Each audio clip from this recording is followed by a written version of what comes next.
All right, it's 11:45 over here, so we will start with this session with the title, Without Growers, No HZPC.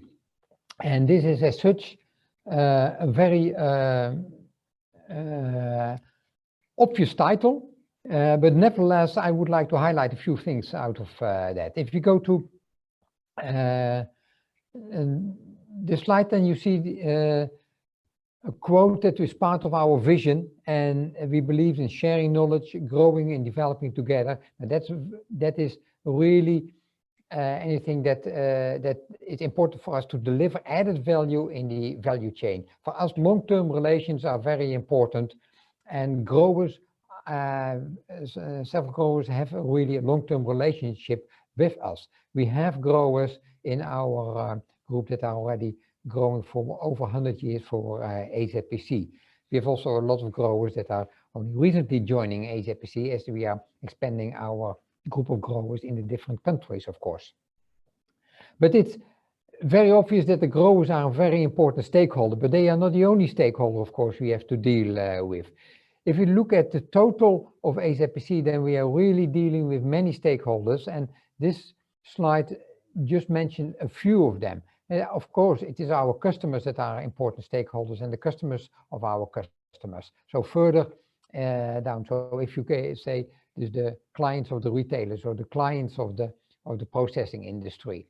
Of course, it is the seed growers that are very important stakeholders, the ware growers, our breeders, associated breeders, staff members, all the suppliers, the things of transport supplies, etc. Our governments are important stakeholders. We have to deal with the local, regional, national governmental bodies who are allowing you or not allowing you things to do or not to do. Of course, our shareholders, we can't forget them. The banks, we really need a lot of money when we're already starting to pay our growers, but we haven't got the money from our clients. International rules are very important.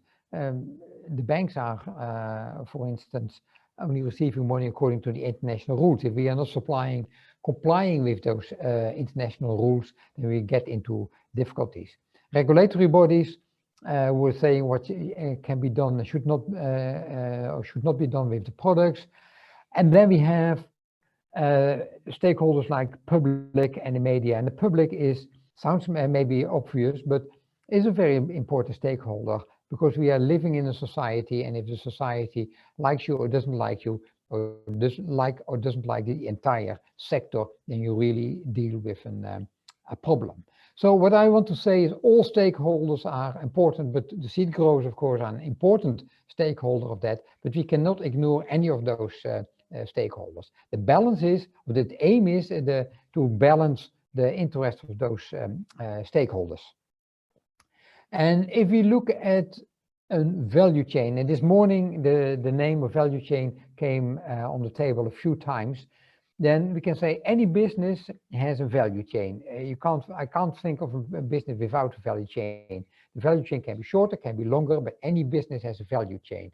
And in any HZPC has different value chains where we are active in, and we have made we think in value chains according to different product market combination, because the value chain for the processing industry and then going, for instance, through McDonald's to the customers is another value chain than when it goes to ware growers in Africa that's selling the ware potatoes on the local market, or it goes in the fresh market through packers, etc. But if we just draw a very simple basic value chain of HZPC, then it looks like the following. And we start with breeders, and HZPC as a breeder, but also our associated breeders. We have the seed growers. You have seed growers in general, not only HZPC growers are delivering to HZPC and the other seed potato companies. Those companies and HZPC are selling onto traders further in the world. They are selling directly or indirectly the seed potatoes to the ware growers. Ware growers are delivering their ware potatoes to either traders, to processors, to packers, etc. You can think of the different outlets, and then after that it goes to distributors, and then you have to think of retailers, supermarkets, or you have to think of food service channels or whatever. And then at the end, it gets to the consumer. Finally, all the products, of course, and basically all the products has to come sooner or later to the consumer. So see this as the very basic value chain. And you see that out of those stakeholders, only the suppliers, the seed growers, and let's say the clients are basically the stakeholders that are mentioned in this value chain. If you look a little bit further at the value chain, then we have to realize that there are different power, let's say players have different elements of power in the value chain, but any value chain has a driver, and that is basically the dominant player, the most dominant player, and that driver is the player in the value chain that is mostly deciding on the total structure of the value chain. Now, if you look at in agriculture, in food and agriculture, in general, the drivers are more at the end of the chain, and you have to think of the supermarkets, the food chains, etc. And of course, if you have a few let's say big players in the value chain, like processors, I think of the sugar industry, think of the dairy industry, then those industries are very dominant players. But in general, we can say the more choices one has, the more power we have. And seed potato grower, I really would like to highlight it over here, has several choices as well. So that doesn't mean that the seed grower has no power in the value chain. No, they have quite a lot of power, because as a seed grower, you are not bound to one seed potato company. You have the choice to work with different ones. And I want to highlight is a little bit what we as HZPC are stating in general. We like to discuss a lot with our growers. We like to understand what's going on with those growers. We accept, let's say, complaints, critics, etc. of our growers, but we never want that, and we should, as a grower should never be dissatisfied, because if a grower is dissatisfied, then he made the wrong choices. We would like that the grower is choosing for HZPC and HZPC chooses for the grower, but if there is frustration, basically I have to say, if there's dissatisfaction, that only leads to frustration. So that is what we have to avoid. Then seed grower should produce for someone else as well. What I also would like to highlight, and this is just general marketing aspects, that in general the driver in the value chain is also making the most money. A value chain has to divide the total cake amongst the players in the value chain, because the cake, the money is coming from the consumer, and everything then has to be calculated back. And the question is, who's getting which part of the cake? But in general, the driver, as the most dominant player, is getting the biggest part of the cake. Then, if you look at that value chain, you can think, are you growers-oriented or are you market-oriented? And basically, if you are growers-oriented, then you start to think, let's say, at the start of the value chain, and if you're market-oriented, then you start to think from the end of the chain. Two different philosophies, but there is a big difference between those two, and that's what one has to realize. And of course, you cannot do neither one or the other. You always have to do both, but the question basically is, which one is more dominant? And if I try to highlight a little bit the difference between, let's say, being market-oriented or being grower-oriented in our world, then you see, first, if you're market-oriented, you listen first of all to the consumer, and if you are grower-oriented, then you listen first of all to the grower. Of course, you have to listen to both, but the question is, to whom do you listen first of all? And that is also when you are a breeder, for instance. Are you breeding?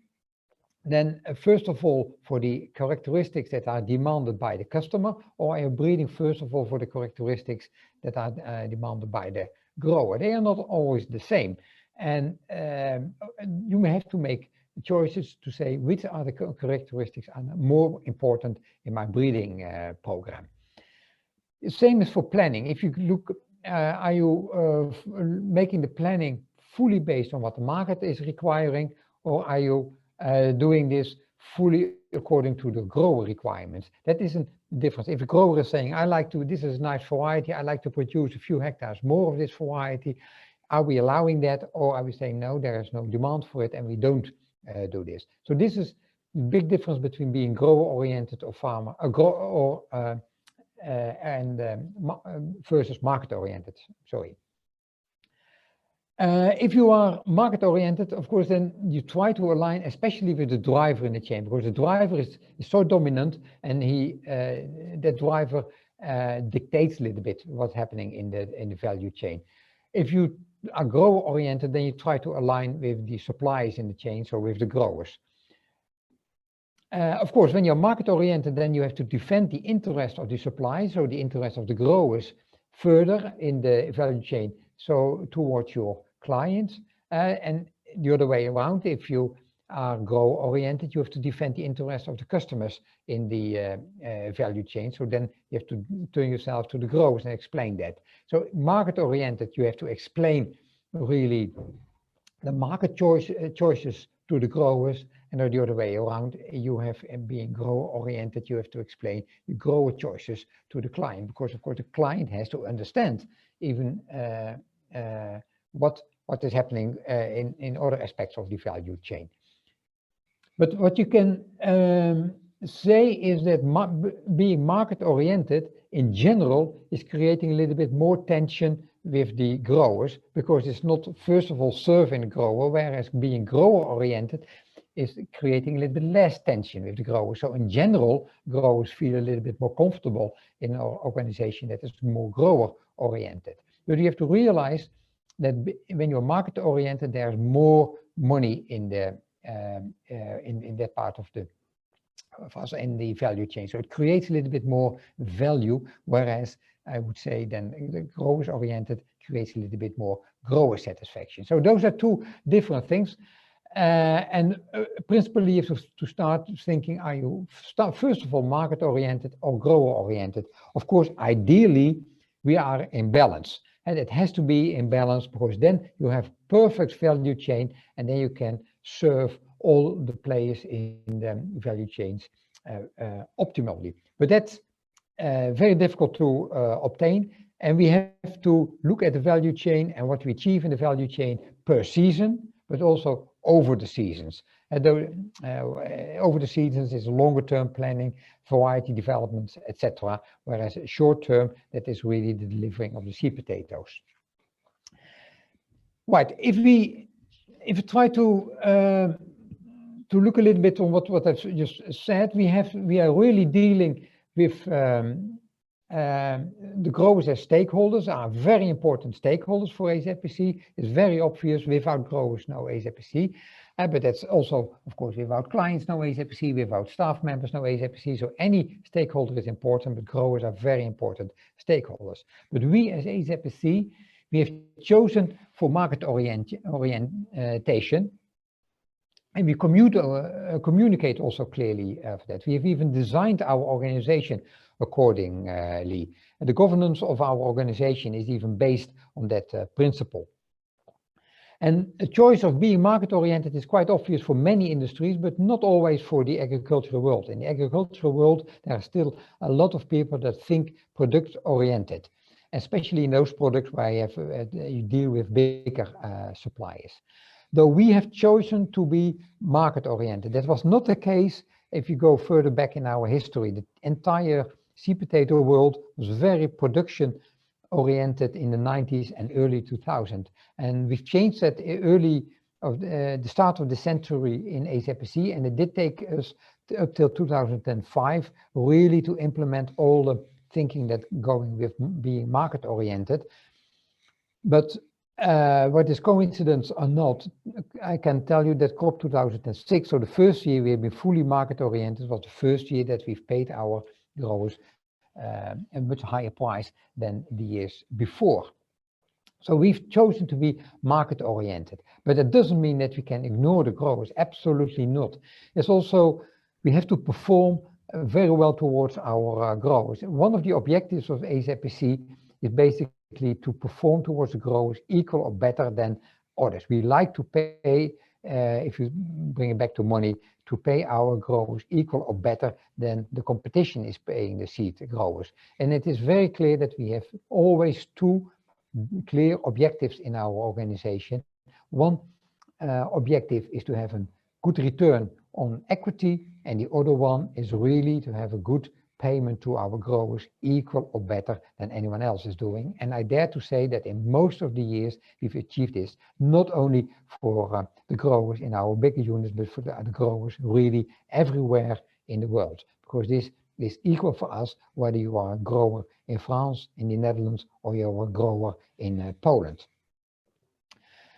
In general, we have to say that the better the balance is achieved in the value chain, the lower the losses are. So if you are producing too much, more than the customer is asking, or the customer is asking more than what is produced, then we are dealing with losses. Not always very visible losses, but we're dealing with losses, and losses in the value chain, that is really means losses for everyone. So if there's an excellent balance in the value chain, then there is a limited amount of losses, and then hence there is more money available for all the players in that value chain. So that is a very important reason to make sure that the balance is as well organized as possible. This is not always